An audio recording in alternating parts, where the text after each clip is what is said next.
Bueno, como decía entonces anteriormente, vamos a conversar un ratito con la compañera Tamara Norambuena, que es miembro del MIT chileno. ¿Cómo estás, Tamara? Hola compañeras, compañeros, un saludo grande y fraterno desde acá. Antes de que hablemos de la situación de Chile, también me gustaría expresar toda la solidaridad y en esto de la organización nuestra también, que es la sección chilena de la Liga Internacional de Trabajadores, con justamente la situación de la que hablaban antecedidamente, que es Guernica para nosotros, Guernica para ustedes.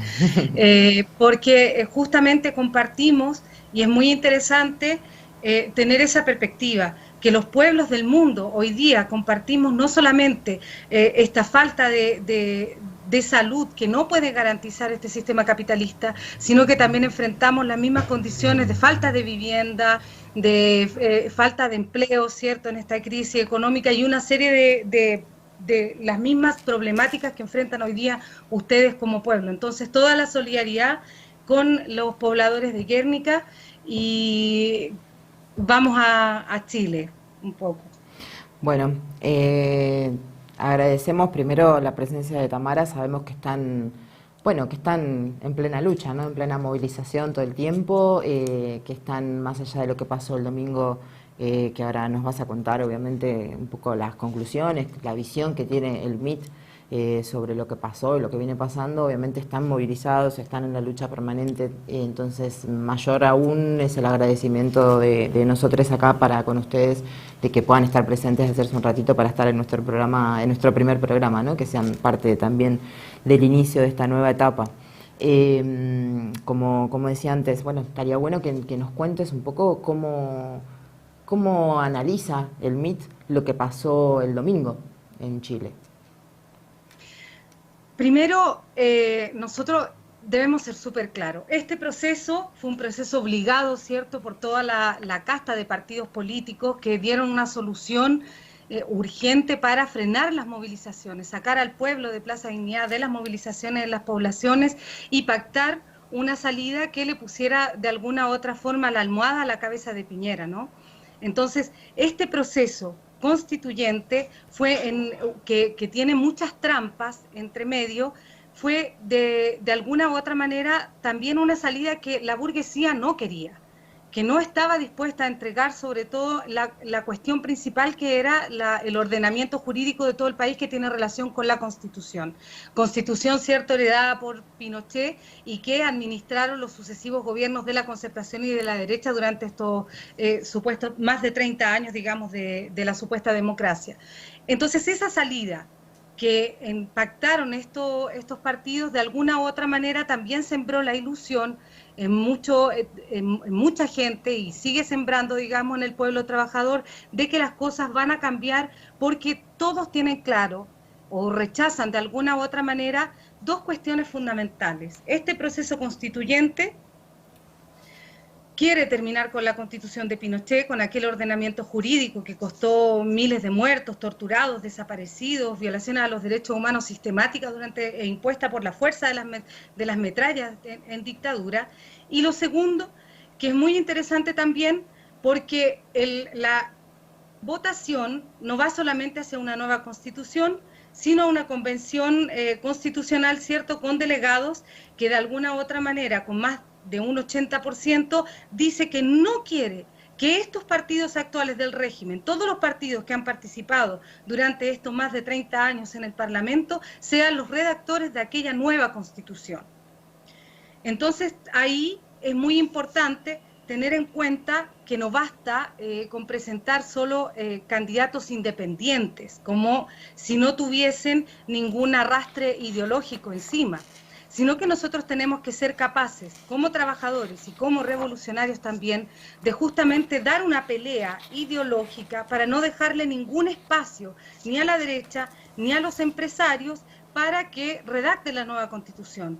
Porque si los empresarios llegan a ganar con un 34 o a escoger un 34% de los delegados a esta convención constitucional, van a tener mayores posibilidades de maniobrar para redactar una nueva constitución que no es la de Pinochet, pero que va a estar igualmente en el mismo ordenamiento jurídico que, como decían ustedes, tal como la constitución de Pinochet, como lo que pasa en Guernica, el ordenamiento jurídico en Chile y en el mundo, aquí, pero particularmente, es a partir de la garantía de la propiedad privada, pero no de la propiedad privada de nosotros, de nuestras casas, de una propiedad pequeña, sino de los grandes grupos económicos. Entonces el interés de los empresarios va a ser justamente en tener la posibilidad de elegir a sus futuros, digamos, delegados constitucionales o especies de diputados, ¿cierto?, en este proceso, y van a apostar a ello. Por lo tanto, nosotros tenemos que tener una respuesta desde la clase trabajadora con un programa que vaya en el sentido contrario. Porque, de alguna u otra manera, el fenómeno que se viene dando en Chile es la gran concentración de la riqueza.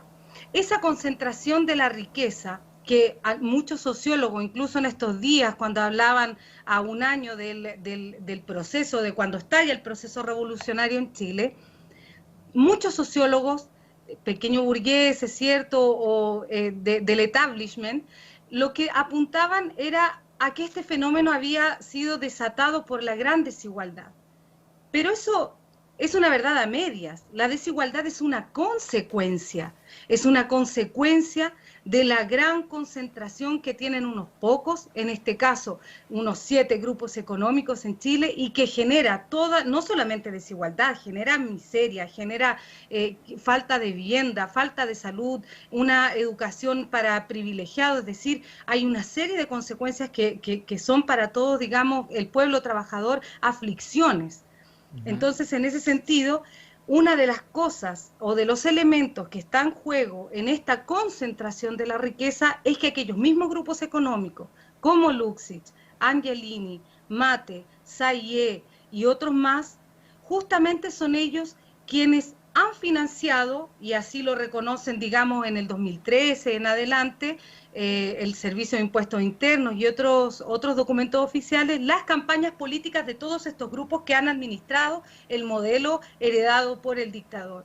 Entonces, y no basta solo con eso, sino que además también son dueños y tienen acciones en los medios de comunicación. Por lo tanto, no existe solamente una concentración de riqueza en torno a los recursos naturales. Son los dueños de los medios de comunicación, son los financistas de las campañas políticas. Entonces, frente a eso, nosotros hoy día tenemos que levantar una disputa de lucha donde justamente se van a ver confrontacionados lo que tú decías, la propiedad privada, que ellos, por decreto, esta casta y esta burguesía, esta gran burguesía empresarial, estos grupos económicos, no van a querer de ninguna manera soltar por decreto.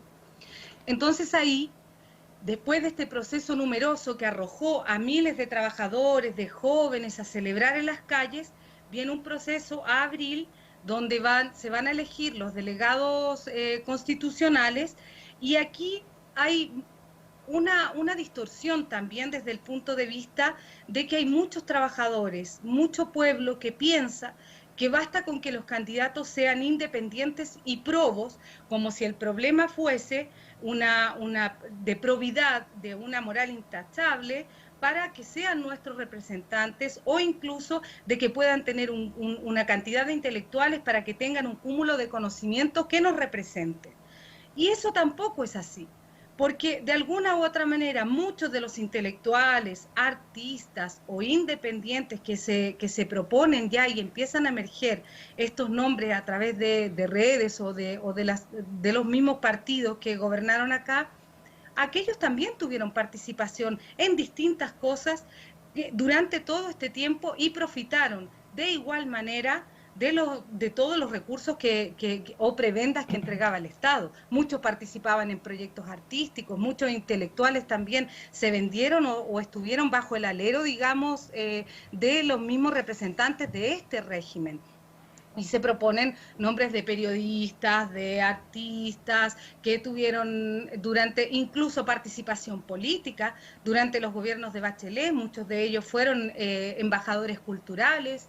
algunos se financiaron con los proyectos Fondart, otros periodistas que se decían muy independientes, como en el caso de Mónica González, por ejemplo, que la gente tira como una persona muy proba, pero ella hoy día es la vocera o la asesora comunicacional de la presidenta del Tribunal Constitucional. Por lo tanto, esa independencia no tiene nada que ver con la independencia política de la clase trabajadora, que es absolutamente contraria, porque la independencia política de los trabajadores debe nacer justamente desde aquello que ha surgido desde el mismo 18 de octubre en adelante. Antes, una cosita, Tamara, sí, antes de que pases justamente a cuál es la visión de cómo seguir, ¿no? Y quiénes son los que tienen que estar en esa convención y todo.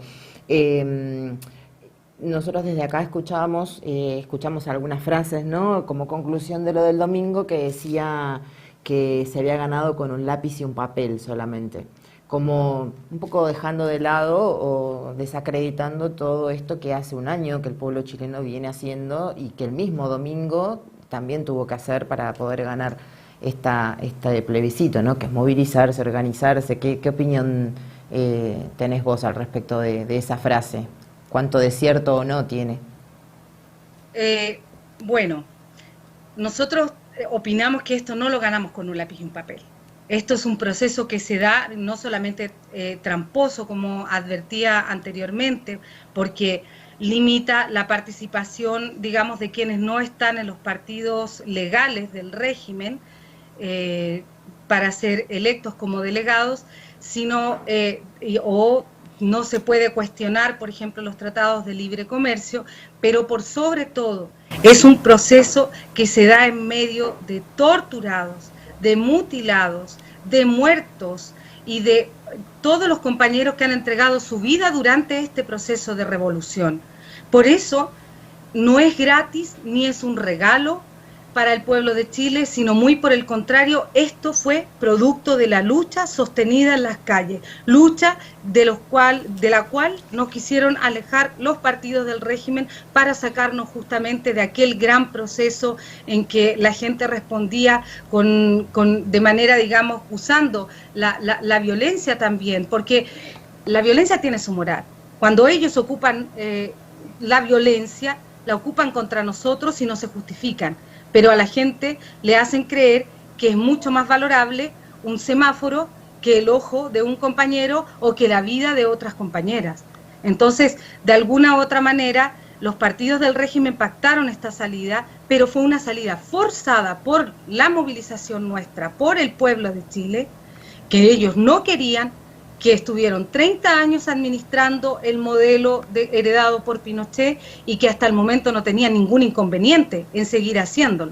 Por lo tanto, es un proceso que no se gana con un lápiz y un papel, se gana con todos los muertos, con todos los mutilados, con todos los torturados, con todos los compañeros que han entregado su vida también en la lucha en las calles.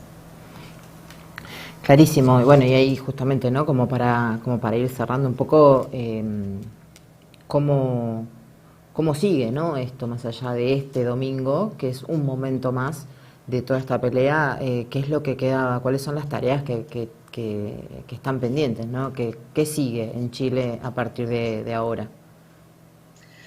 Yo creo que aquí tenemos que ser bastante majaderos en reiterar una y otra vez que no existe ninguna posibilidad de que el pueblo logre mayores conquistas solo a través de la convención. Nosotros no debemos abandonar la calle, no debemos abandonar la movilización permanente del pueblo durante todo este tiempo. También tenemos que ser capaces de seguir defendiendo nuestra primera línea, que hoy día la prensa burguesa, los medios, tratan de aislarlo del movimiento en general y de criminalizarlos. Entonces, ahora estas demandas también tenemos que organizarlas bajo un programa que tenga fundamentalmente cuestiones centrales para nosotros como la nacionalización del cobre, de todos nuestros recursos naturales, ¿cierto?, en el país, de que esta riqueza esté bajo el control de los trabajadores y del pueblo. Y también queremos cambiar, y en esto somos muy enfáticos, queremos cambiar este ordenamiento jurídico que tiene la actual Constitución, que es en defensa absoluta de la propiedad privada.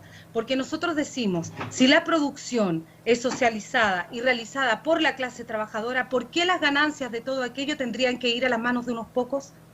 Por lo tanto, la primera tarea de los trabajadores es justamente una disputa por aquella propiedad de las cosas, propiedad que está concentrada en unas pocas manos, en unos pocos grupos económicos que financian a esta casta política y que nos niegan a nosotros toda posibilidad de derechos. Muy bien, muy claro entonces.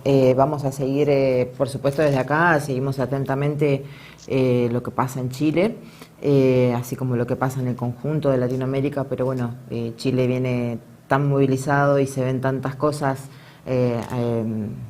que aquí quizás nos impresionan, pero que también pasan en Argentina, o van a pasar, o han pasado. Y seguimos obviamente atentamente el transcurrir de las acciones, de la organización, de lo que se ve por los medios y lo que ustedes también nos muestran como partido de la elite. Así que, bueno, nada, agradecerte a vos y un gran saludo a los compañeros del MIT que están ahí también, ¿no?, en la primera línea de combate en cada acción que se lleva adelante. Los vemos con los escudos, los vemos con las banderas en la Plaza de Dignidad y obviamente que es un orgullo que sean parte, ¿no?, de nuestro partido internacional. Así que, bueno, gracias, Tamara. Muchas gracias a ustedes, Chiche, y solo antes de cerrar, que es muy importante respecto de lo de Guernica y de lo que está pasando en Chile. Los trabajadores tenemos que aprender que hemos sido nosotros los que hemos tenido que organizar independiente de toda la casta gobernante, de toda la burguesía frente a cada adversidad. Así como los trabajadores se organizaron para la toma de terrenos en Guernica, nosotros nos organizamos desde el 18 de octubre mismo, en la primera línea, en los equipos de salud, en esta pandemia y en esta crisis, en las ollas populares, en el ropero popular. Toda aquella experiencia debe servir para que nosotros entendamos de una vez por todas que no necesitamos que nos dirijan unos pocos, que el pueblo y los trabajadores son quien hoy día en Chile y en el mundo tienen la responsabilidad de dirigir su propio destino. Así que muchas gracias, compañera, y un abrazo a todos, arriba los que luchan, a mis compañeros de la LIT, un abrazo. Otro abrazo para vos.